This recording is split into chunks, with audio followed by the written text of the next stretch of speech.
नमस्कार। अभी 2-3 दिन पहले केंद्र सरकार ने सीए का कानून पास किया था। कल मैंने एक प्रेस कॉन्फ्रेंस करके ये समझाया कि सीए कैसे देश के लिए बेहद खतरनाक कानून है और इसे वापस लिया जाना चाहिए। आज सुबह माननीय गृह मंत्री श्री अमित शाह जी ने, जो कल मैंने प्रेस कॉन्फ्रेंस की थी उसके ऊपर उन्होंने बयान जारी किया है, उसी का जवाब देने के लिए मैं आज आपसे मुखातिब हो रहा हूं। मैंने उनका बयान सुना, माननीय गृह मंत्री जी का। अपने पूरे बयान में जो प्रश्न मैंने कल उठाए थे उसका किसी भी एक भी प्रश्न का उन्होंने जवाब नहीं दिया। उन्होंने केवल मुझे गाली गलौज किया है, केजरीवाल भ्रष्ट है, केजरीवाल ये है, केजरीवाल ऐसा है, केजरीवाल वैसा है। मुझे छोड़ दीजिए, मैं इंपॉर्टेंट नहीं हूं, देश इंपॉर्टेंट है। देश के 140 करोड़ लोग इंपॉर्टेंट हैं, उनकी बात करते हैं। मैं आपसे पूछना चाहता हूं कि आज हम पूरा देश मिलके, सारी सरकारें मिलके अपने देश के बच्चों को रोजगार देने में असमर्थ हैं। जो इतनी भारी संख्या में बाहर से आप पाकिस्तान, बांग्लादेश के लोगों को हमारे देश में लाके बसाना चाहते हो, उनको नौकरियां कहां से दोगे? उनके लिए नौकरियां कहां से आएंगी? पहले अपने बच्चों के लिए तो नौकरी का इंतजाम कर लो। ये मेरा कल मूल प्रश्न था। उनके लिए घर कहां से आएंगे जो आप इतनी बड़ी संख्या में पाकिस्तान से, बांग्लादेश से लोगों को लाके अपने देश में बसाना चाहते हो, माइग्रेशन करवाना चाहते हो? वो उनके लिए घर, उनके लिए नौकरियां, उनके लिए संसाधन कहां से आएंगे? अपने देश में इतनी गरीबी है, अपने देश में ऑलरेडी लोगों के पास नौकरियां नहीं है, घर नहीं है, उनको कहां से लाके बसाओगे? आजादी के बाद काफी बड़े स्तर के ऊपर माइग्रेशन हुआ था। बहुत सारे लोग भारत से पाकिस्तान और बांग्लादेश गए थे और बहुत सारे लोग वहां से इधर आए थे। अब जो ये माइग्रेशन इस सीए की वजह से होने वाला है, ये उससे कहीं ज्यादा बड़ा माइग्रेशन होने वाला है। पाकिस्तान, बांग्लादेश, अफगानिस्तान, इनका कहना है कि सीए के तहत इनके अल्पसंख्यक जो हैं वो अगर भारत में आके रहना चाहेंगे तो उन्हें उस बात की मंजूरी दी जाएगी, उन्हें हमारे भारत की नागरिकता दे दी जाएगी। इन तीनों देशों में मिला के लगभग 2.5 से 3 करोड़ अल्पसंख्यक रहते हैं। पाकिस्तान, बांग्लादेश और अफगानिस्तान में मिला के लगभग 2.5 से 3 करोड़ अल्पसंख्यक रहते हैं। वहां बहुत गरीबी है, उनके पास रोजगार नहीं है। भारत में आना और भारत की नागरिकता मिलना उनके लिए तो बहुत बड़े सपने की तरह है। और अगर हमने भारत के दरवाजे खोल दिए, इतनी बड़ी संख्या में लोग आने वाले हैं जिसकी हम कल्पना भी नहीं कर सकते।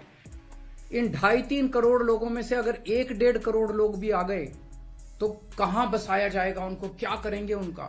ये मेरा प्रश्न था माननीय गृह मंत्री जी, जिसका जवाब आपने नहीं दिया। आपका यह कहना है कि 2014 से पहले के लोगों को, जो आ चुके 2014 से पहले, उनको बसाया जाएगा।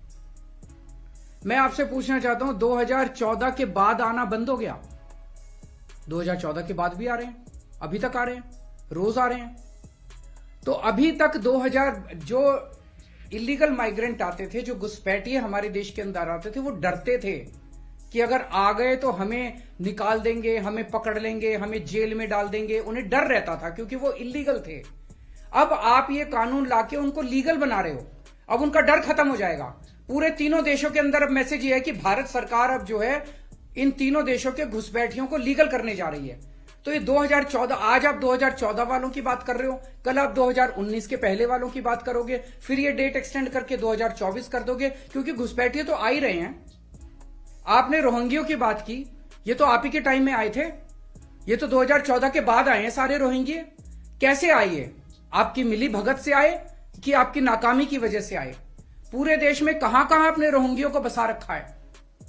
तो जो इतने एक तरह से दरवाजा जो खोल रहे हो, इनको जो लीगल बना रहे हो, ये देश के लिए बहुत खतरनाक है। और इतनी भारी संख्या में इसके बाद घुसपैठिए आने वाले हैं जिसकी हम कल्पना भी नहीं कर सकते।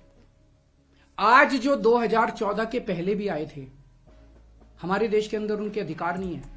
आप उनको नागरिकता देके अब सरकारी नौकरियों दी जाएंगी उनको। पाकिस्तान से आए हुए घुसपैठियों को हमारे देश के अंदर अब सरकारी नौकरियां दोगे आप, उनको उनके राशन कार्ड बनाएंगे हम लोग।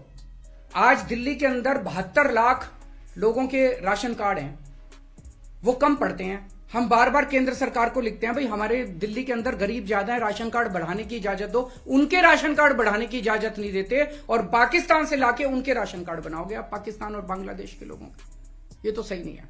हमारे देश के लोगों के अधिकार मार के आप उनके लोगों को अधिकार दे रहे हो। सरकारी पैसा हमारा पैसा है, सरकारी पैसा 140 करोड़ लोगों का पैसा है, हमारे टैक्स का पैसा है।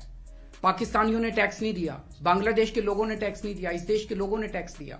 इस देश के लोगों के टैक्स का पैसा आप पाकिस्तान और बांग्लादेश के लोगों को यहां लाके उनको बसाने में खर्च करना चाहते हो, यह मंजूर नहीं है इस देश के लोगों को। कृपया इसको, मैं पूरी विनम्रता के साथ बोल रहा हूं कि कृपया इसको समझने की कोशिश कीजिए।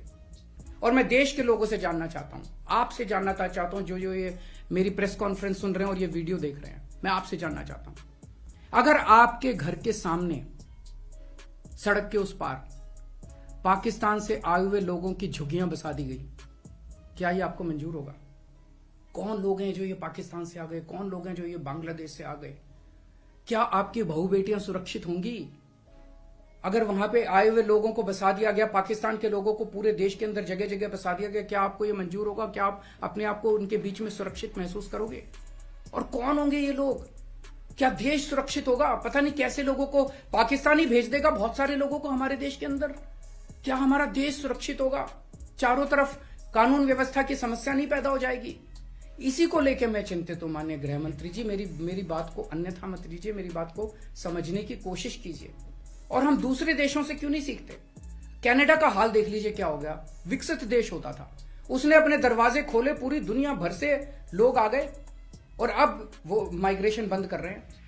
इसका लंदन, इसका यूके का हाल देख लीजिए, क्या हो गया। पूरे दुनिया के अंदर आज सारे देश बाहर से आने वाले इमिग्रेंट्स को रोकते हैं और आप दरवाजे खोल रहे हो सबके लिए कि सारे दुनिया के गरीब यहां, पाकिस्तान बांग्लादेश के गरीब सारे आके यहां बस जाएं। हमारे गरीबों की चिंता फिर कौन करेगा? अगर आपको लाना ही है बाहर से लोगों को, हमारे देश में पिछले 10 साल में 11 लाख उद्योगपति और व्यापारी भारत छोड़ के चले गए। केंद्र सरकार की, भाजपा सरकार की नीतियों की वजह से, उनके अत्याचार की वजह से। अगर लाना है तो इनको वापस लेके आइए। ये हमारे ही देश के लोग हैं, ये भी भारत के लोग हैं। ये 11 लाख लोग देश को छोड़ के चले गए, ये वापस आएंगे। ये अमीर लोग हैं, इनके पास पैसा है, ये आएंगे, फैक्ट्री लगाएंगे, दुकानें खोलेंगे, व्यापार करेंगे, लाखों बच्चों को रोजगार देंगे। इनको लेके आइए ना, पूरा देश आपका साथ देगा। पर पाकिस्तानियों को और बांग्लादेशियों को हमारे देश के अंदर लाके अगर आप बसाएंगे, ये देश को मंजूर नहीं है। नमस्कार।